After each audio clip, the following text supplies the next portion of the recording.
अस्सलाम वालेकुम नाज़रीन, प्रोग्राम टैक्स और वाम के साथ मैं अफजल यूबी। नाज़रीन, हुकूमत टैक्स निज़ाम में बेहतरी लाने के लिए कोशिश रहती है। हाल ही में सेल टैक्स रिटर्न मुतारफ़ भी करवाई गई है जो सिंगल होगी। इसके बाद अब हुकूमत और FBR मिलकर income tax, sale tax, FED, ICT 4 कानून को मिलाकर एक सिंगल कानून बना रही है जिसको IR कोड भी कहते हैं। नाज़रीन, इससे पहले कि मैं अपनी गुफ्तगू का आगाज़ करूँ, माहिरीन इस हवाले से क्या कहते हैं उनकी राय जानते हैं। मेरा नाम कदीर आसफ एडवोकेट है, जॉइंट सेक्रेटरी हूँ लाहौर टैक्स बार एसोसिएशन का। आज का जो हमारा टॉपिक है वो है QRS के ऊपर। सबसे पहले तो मैं शुक्रिया अदा करना चाहूँगा अफजल यूबी साहब का कि जिन्होंने मुझे अपने प्रोग्राम में दावत दी और मुझे अपनी राय का इजहार का मौका दिया। QRS ये एक ऐसा सॉफ्टवेयर है जो 3 से 4 चीज़ों को मिलाकर एक नई बुकलेट बनाई जा रही है, जिसमें इनकम टैक्स को मर्ज किया जा रहा है, सेल टैक्स को, FED को और कस्टम्स को।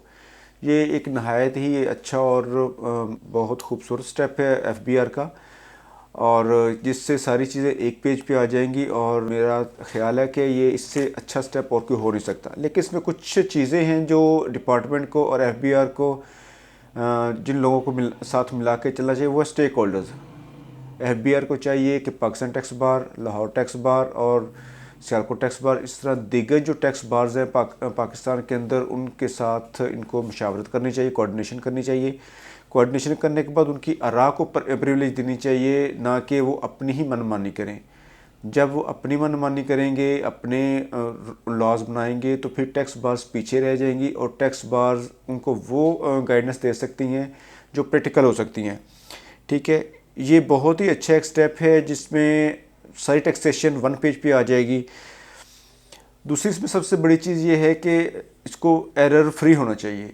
ये ना हो कि जैसे लास्ट पिछले अदवार में होता रहा, प्रीवियस ईयर्स में होता रहा, इनकम टैक्स रिटर्न लॉन्च होती है तो उसमें बेशुमार एरर्स होते हैं जिसको रिमूव करते हुए FBR को महीने लग जाते हैं और उस पर डेट एक्सपायर हो जाती है, और लोगों का एक माइंडसेट बन जाता है कि जब भी रिटर्न आएगी ये टाइमली फाइल अप करना उनके लिए मैंडेटरी नहीं है। जबकि उनका ये माइंडसेट होता है टैक्स पेयर का कि डेट तो एक्सटेंड हो जाएगी। डेट एक्सटेंड, डेडलाइन जो है वो तभी हो सकती है जब रिटर्न एरर फ्री होगी, जब वो गलतियों से मुबर्रा होगी, एक्यूरेट होगी, कैलकुलेशंस के हिसाब से, फार्मूलाज के हिसाब से। तो वो फिर टैक्स पेयर की भी जिम्मेदारी बनती है कि वो उसको टाइमली फाइल अप करे।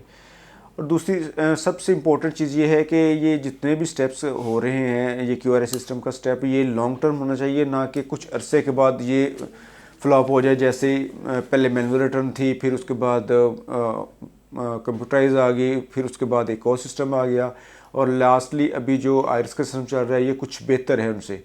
लेकिन IRS में भी अभी तक इसमें बहुत सारी जो एरर्स हैं वो अभी प्रीवेल कर रहे हैं, जिसमें लास्ट हाई कोर्ट में भी एक हमारी रिट हुई थी 153 के अगेंस्ट।